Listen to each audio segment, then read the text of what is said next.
Hello and welcome, Snake here. I decided to record a fresh video of my tips for Dwarfish campaign that could help you. And it's because my previous videos were just outdated, so I decided to delete them because it was actually a lot of misinformation that I disagree today with. So I hope you like it, I hope it helped you. If you like stuff like this, please subscribe, I will do more. And of course, if there's something you disagree or you've found something I should put in the video, leave a comment. I might do a part 2.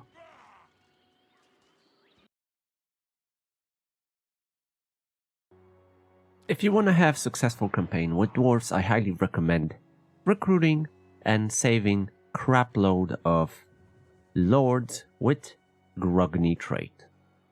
This is the best one.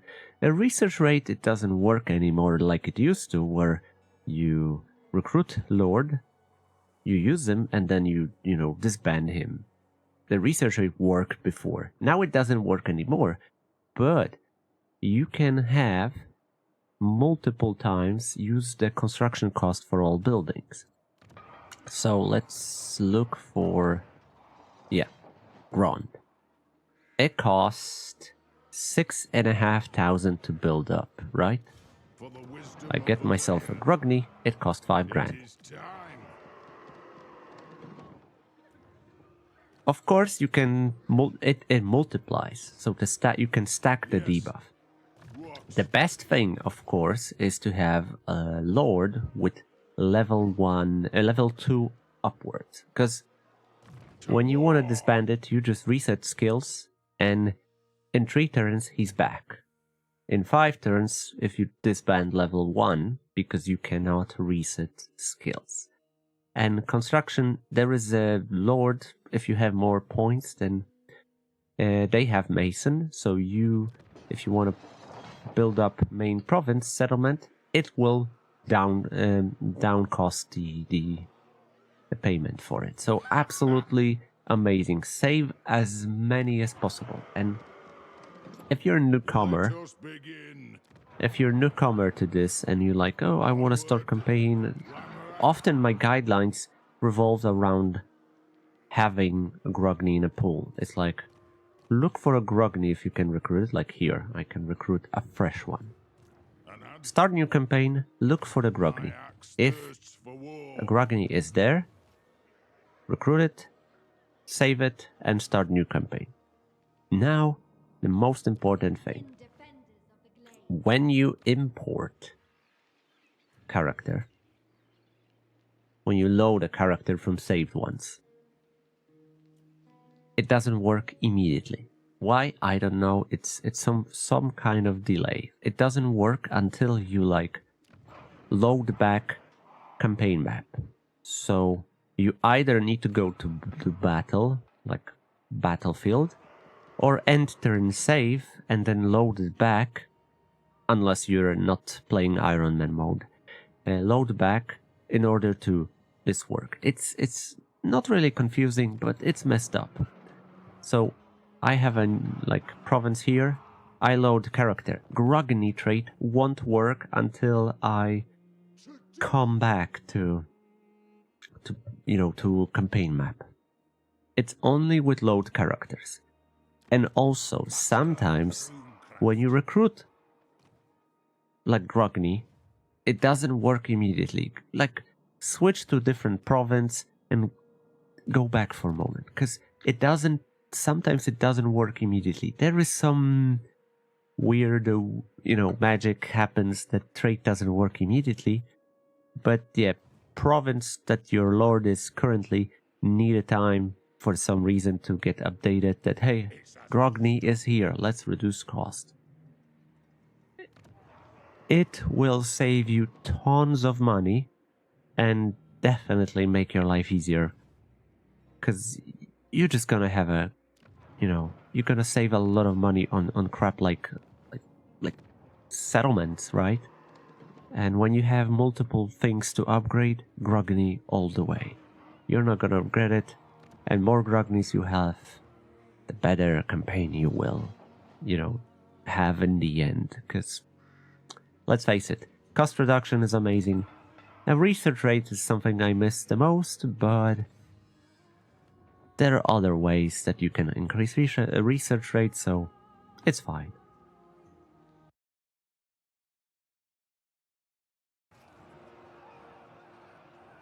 Most dwarves start with level 2 settlement. Starting settlement often has level 2. If you're not going for like range units, like if you're not going for barracks, let's say you want to have gyrocopters, I would say absolutely build up level 2 barracks anyway and get Tane. Because you have capacity for every hero. 1 immediately. So you have capacity 1 for every hero. So building you build up will give you, you need 2 turns and then you can recruit Tane. Absolutely do it. Even if you're not going for gyrocopters, go build up engineering. Build up Tinkers, then get Master Engineer, boom. Absolutely do it. The heroes will make your life easier. So much easier. Oh my god, this is no doubt. Because engineer increase your movement range of a lord accompanying army. Do it. Tane, if you start growing heroes from turn 2, 3, they will become really strong early on, and you'll have, even for agent actions, which you shouldn't do in early stages, so just level them up in combat. Belegar, I purposely started Belegar because the Ancestrals does not increase capacity. I mean, the Ancestral doesn't take capacity of certain slot. So, Trony Ironbrow is a runesmith, but he's not taking spot in a capacity. So if you build up Armory, you will have still a runesmith. Same goes for engineers, same goes for Thanes. So even if you play Belegar and you have these Ancestrals, also build up those buildings to get more heroes. Belegar campaign is a fucking joke. It's considered one of the hardest campaigns, which is a joke because you can have multiple heroes early on, making this campaign trivial. Same goes for other things, but not gonna talk about gyrocopters that are OP still. But heroes will carry you, and in case of Belegar, get those heroes, level them up, and then spread them across the 2-3 armies for sure. But this will make your start of each army be well balanced, because you will have a strong character there already supporting the low level lord. Highly recommend building these up. Don't miss on that, because some people miss on that. I know not everyone are against, not everyone likes hero spam, of course, but if you struggle, heroes will definitely carry you. And they're not that expensive. One hero will be 250. So 250 for hero is a good deal.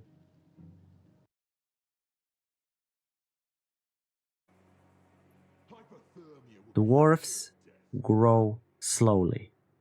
You can judge by the height of them that they don't grow really fast. No, but seriously, settlements grow really slow. In order to buff it somehow, you need to waste a couple of points on the heroes. You need to get deeper into research, so they grow slowly, which you should spend your growth wisely. That's why I suggest to develop main settlements of a province first, secure it, and then go for the minor settlements. If you spend your growth too crazy and you go with the minor settlement, develop it, let's say, Spiteful Peaks. Let's say I have all settlements on tier 1, and then I go 2. No, I would say get to tier 3, because tier 3 often offers something valuable or gives you better walls, better units, stuff like that. You can develop, especially in early stages of a campaign where you need to secure your growth, because losing minor settlements, let's say, yeah, you developed everything. I start here on Dracula Spire on settlement level 2. Elder Spire, you go to Elder Spire and then Altar of Ultimate Darkness. You start with tier 2, this is tier 1, this is tier 1. Instead of developing Dracula Spire, which I should get to tier 3 in order to get, I don't know, Landmark, I decided to go tier 3, tier 2, tier 3. So I secure the province because rebellion happens in this main settlement. I got myself money and growth. Here, money and growth as well. And now I'm going higher. My growth is still crap. It's still crap, so it's not that like crazy to... Of course you can invest into growth buildings, but I would say don't invest over tier 2 because yeah, you grow slowly, but wasting, it's a waste money because you pay quite a lot for a 10 growth, so it's not that well. But remember, they grow slowly, so invest it wisely, invest into settlements that, you know, want to be in danger of losing.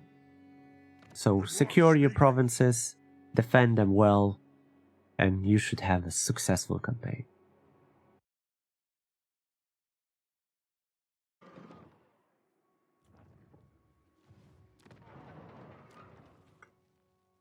Which income building you should build up? The choice is quite simple, because you have choice between industry and commerce. Industry just gives you pure gold and reduced construction costs for all buildings in a province. Commerce gives you income slightly lower and oat gold. So this is obvious what you should do. You should always go for commerce. Always. If you're building up from start, you go for old gold. Old gold is heart of your campaign because you can do so much stuff with it. Now they increase the price you need to pay for certain items, which is even more, you know, reason to go for. There is, you know, situation like here. I have it, build it up. No, I didn't build it up. I got this settlement and it was already there. So I decided not to touch it. Same goes here. I had like on tier 2 these, or tier 3, whatever. I had them already. And you were like, okay, Snake, but you said you always go for commerce. Yes, but if I got it this way, and I have a red settlement in a province, red settlement cost is, you know, 50% more. So by this, I reduce it a little bit more. Of course, in the end, I might change it. I might not, because I don't care. Because, yeah, I have enough old gold per turn. This will give me a little bit more gold, which at some point might be more valuable. So often when I get these, I don't demolish them. I just go, you know, I build up to tier 3 and reduce the price. As I said before, the deeps will reduce the cost of globally building up, right? So I don't need to invest into it. But that's over time. So sometimes when you get like Confederate or something, don't bother with changing unless you're in a really deep need for outgo. And in a long term, this will give you more gold, just like that. Because 1, you're not gonna build up everything. 2, you will save some money on building up in a local province. And 3, just overall, it still gives more money than commerce. So this is like the one and only situation where you should don't bother. But if you want to build from scratch, commerce is always way to go.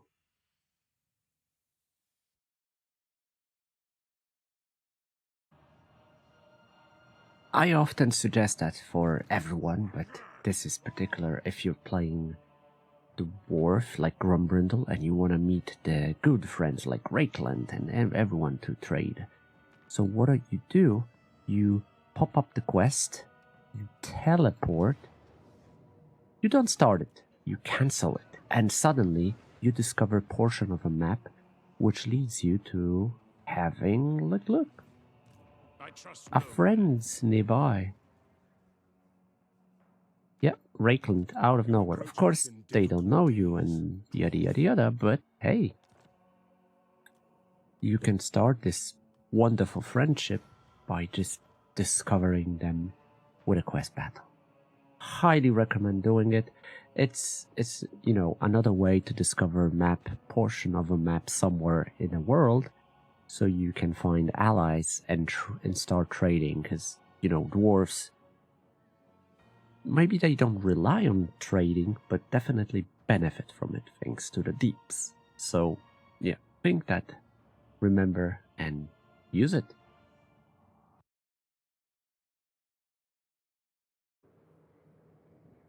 Age of Reckoning. Never postpone Age of Reckoning, because it will increase to insane level. What you should do, I recommend getting to the middle. If you get this part, control, growth, and some units, that's fine.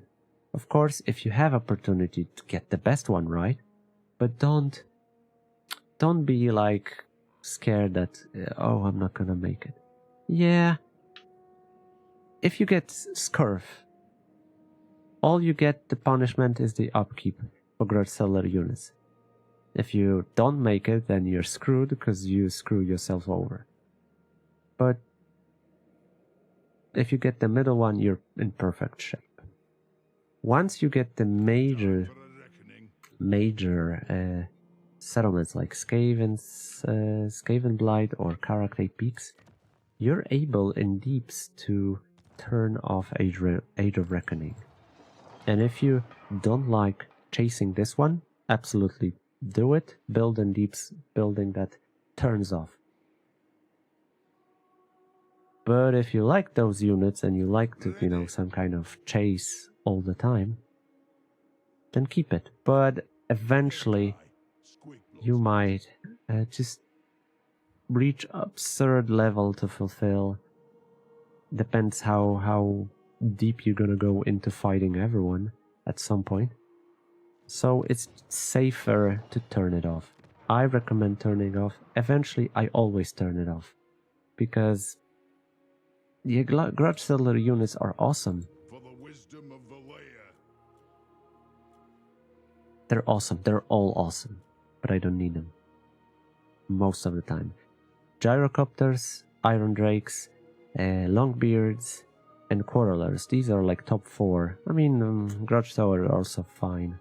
But these 5 units, they're awesome to have. But if you don't have it, it's not a big deal. Not a big deal, so up to you.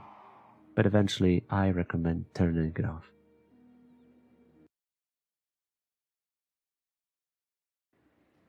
Build walls. I'm serious.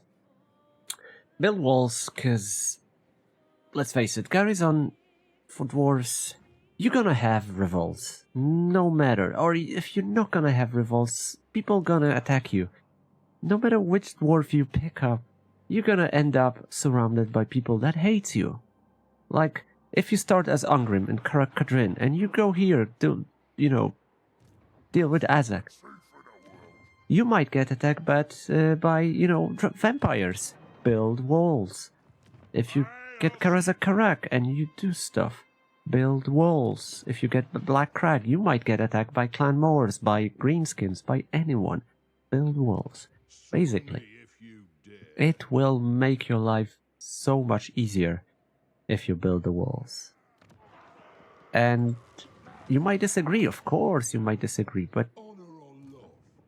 you will have such a good time when you build walls, because they will also protect your asset. Like deeps cost crap load of money, so you know you want to have good defense. Deeps provide some extra units for garrison, like hammerers. Inside deeps, you will the main level will get you Tane. Hold on. Yeah, you will get Tane. Of course, you could get these, but no, don't. In order to like defend. But if you want to have one province, then up to you. But this is like such a weird campaign. Campaign where I'm gonna play one province only. I wonder how bad it would be. Nevertheless, build walls. It will help you out. They're not that cheap, even if you stick to just basic level. And I'm not talking garrisons in minor settlements, fuck them. But even if you stick to the, like, you know, first level, you're already equipped with Grudge Thrower, Dwarf Warriors, with Great Weapons Warriors, regular and Corners. If you go higher, then everything gonna be just, you know, improved. Like Iron Breakers in a garrison, you have no idea how long they can, you know, last. You build up, like, in a point, you build a tower, a siege tower, and you defend with Iron Breakers. Good luck. Towers will shred everything, while Iron Breakers hold on. It's absolute masterpiece. So, higher walls are, the better chances.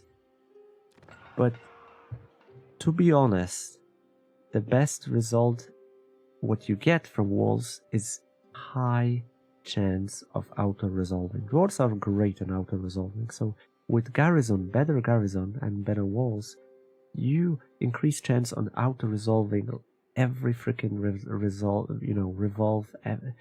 revolt, and everything else. This is so much better. If you compare that to Tomb Kings or like Skaven, revolt can screw you over and take your settlement sometimes, because your garrison is so weak, not mentioning Bretonia, CA, but dwarves will destroy everything. If you have a walls in a major settlement and you protect, you know, valuable stuff, there is a low chance they will get in. Really low, because you pretty much have an entire army inside.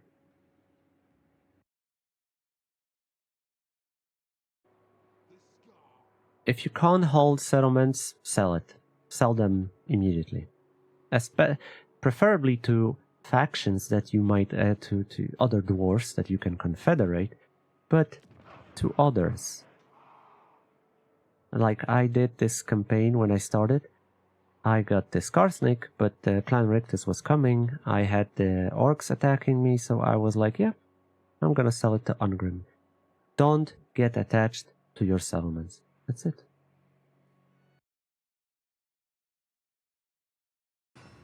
Never recycle items in a forge. And by never, I mean if you're desperate and you need like 40, 60 oat gold to get your first Iron Warden tanker, that is absolutely, understandable to do it. Because Iron Warden tankard is some kind of, prestige. The first one is always, you feel great for getting the first one. You're like, oh yeah, I unlocked something. It's a wonderful item, and of course it should be crafted on your main lord, the faction leader. But that's the only exception. The recycling oat gold feels bad. It feels terrible. So never do it, because you better with just, you know, forging, mixing items together. Like, let's get this amazing Talion Pavise and, I don't know, Arbor of Fortune. Here we go. Let's see what we're gonna get. Giant Blade. Yeah, that feels sucks. What about Fencer Blade? Let's go. Hey! Magnificent Armor of Borak Beetle Bro. Hell yeah, I get 2 good items. And if I would recycle that, I get like 120 old gold, which means I get nothing. So of course, don't recycle, you're gonna be better without it.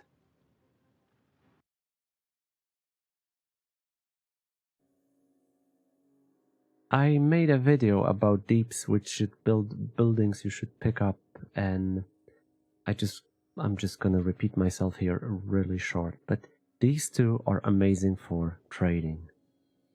These are like if you're alone. I would say in minor settlements, build, if you want to get massive amount of money from trading, this is the way to go.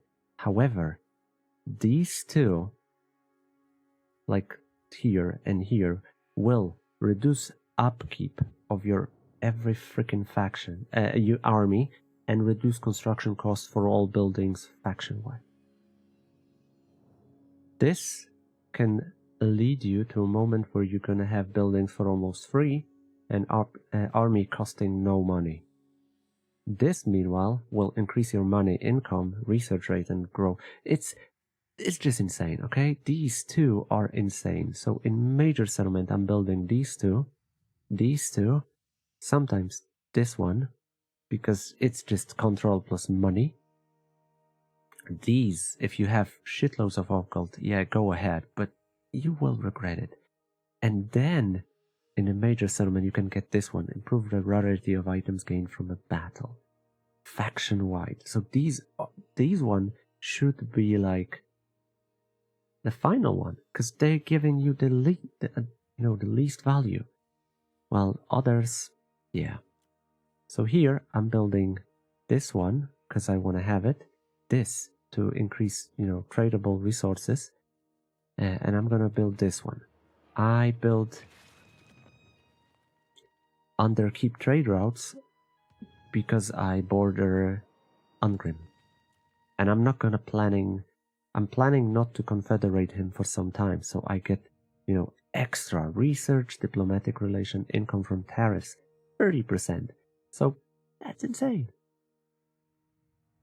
Absolutely, absolutely insane. Well, this just increase resources I produce, and do I even sell them all? That's a question.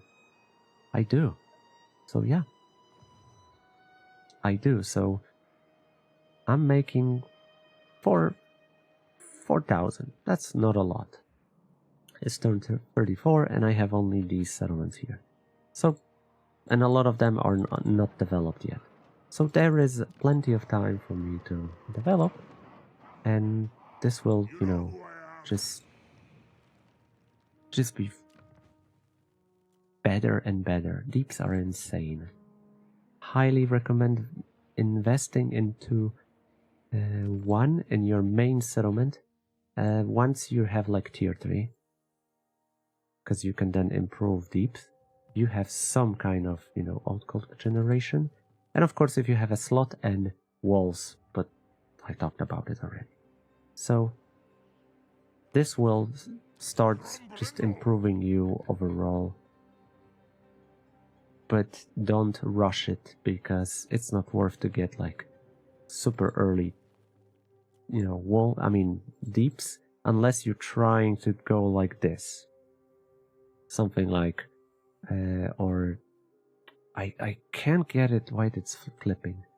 But yeah, if you have less than 5 settlements at the start, but this will not give you growth, you're gonna just have a massive defensive on siege. Highly not recommend this. Highly not recommend it. It's not really that good. I would say it's pointless to have it in my playstyle. But you might be like, oh, I want a turtle in a province. Then maybe this is for you.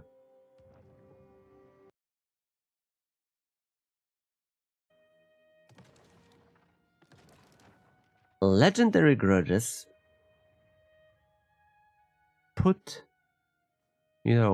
gives you a reason to kill literally everyone. Not everyone, but often you were able to like build an alliance with elves, right? And that was good because they were great trade partners and everything. But now there are legendary grudges that, based on lore, you will have to deal with. So 3 main factions of High Elves. If you complete that, that will give you a lot of, it will give you something valuable, very valuable. So, building alliances between some certain factions, like High Elves and Wood Elves, is something you should never bother, and rather focus on just killing them. Same goes for Chaos Dwarfs, Greenskins, stuff like that. Dark Elves absolutely never sign up any agreement. So, often, you will end up with killing quite a lot of men, a lot of people on a map. The safest bet is Empire. Always go for Empire. Don't bother with Elves. Dwarves don't go along Elves, and they have legendary grudges that you absolutely want to complete. The rewards are sick. Like, call the miners when in own territory, when you get as Dwarves and Hellpit and Skavenblight and destroy these 2 factions. This is... Dwarves, these miners are permanent. They're not like Menace Below that they, vanish after 40 seconds. No, they stay for entire battle and until they get routed, killed, or, battle ends. So rewards are very good and you should focus. Landmark and Oak of Ages, good stuff. This is all good stuff. So be mindful on building alliances. If you're really in dire need for like cash and you need a trade partner, yeah, I guess temporary, but there are better things. And dwarves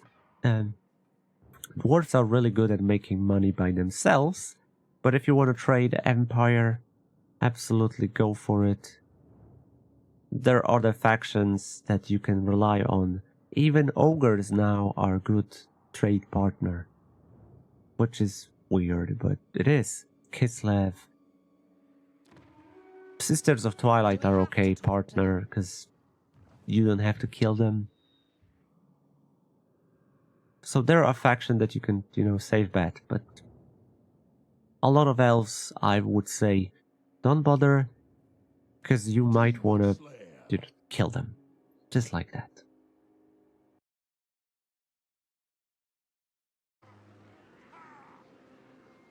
When you're about to do a battle, siege, whatever, shuffle Rune of Spite. There is 1 from Quest and 1 from Forge. And that's it. That's the only Rune of Spite available. Unless you confederate other Dwarf Lord that has it. But if not, you have 2 to your disposal, so shuffle them around. Rune of Spite is super, super powerful. And it's absolutely vital to have it. When you're about to do siege, about to do against like heavy battle, shuffle them around.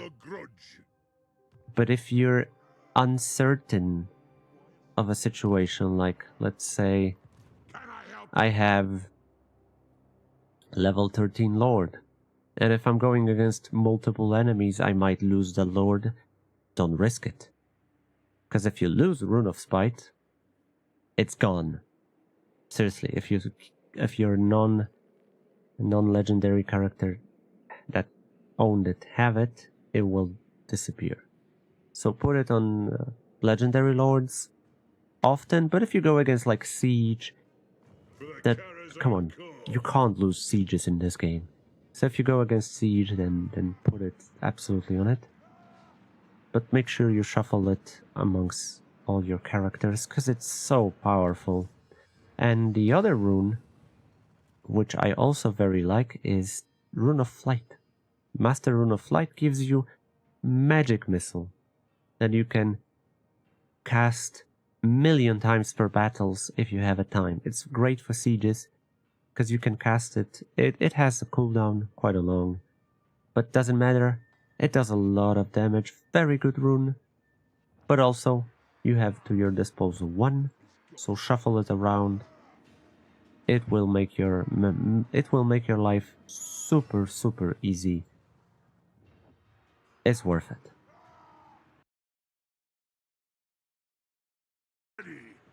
What I'm about to say is gonna flip you up if you're against it, but one of literally the best ways of doing quest battles as a dwarf is to have gyrocopters, and that's it.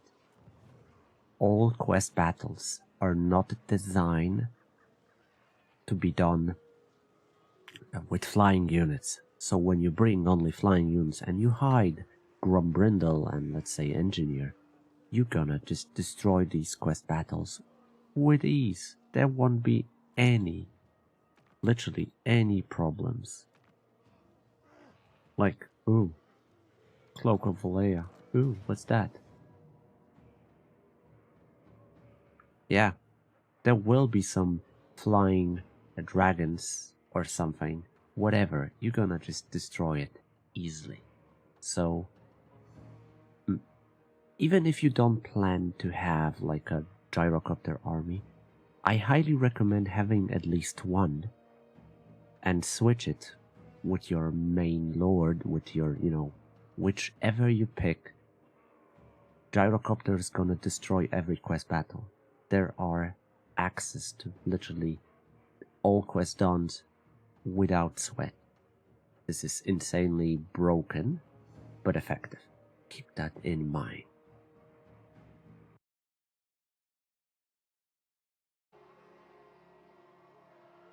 Before you confederate another dwarf clan, I highly recommend to wait before the, Age of Reckoning. I have one turn.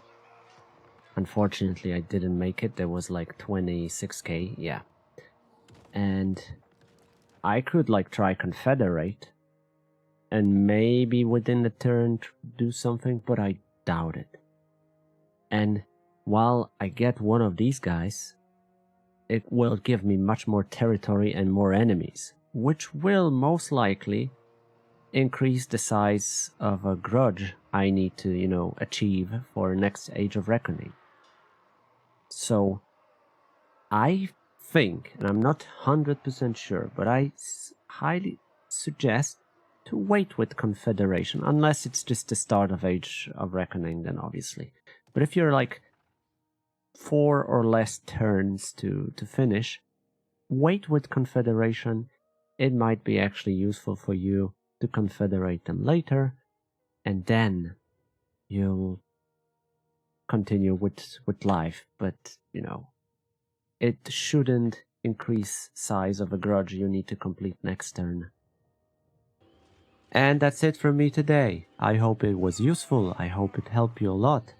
And now your Dowie journey will be much better. If not, you can tell me what I did wrong.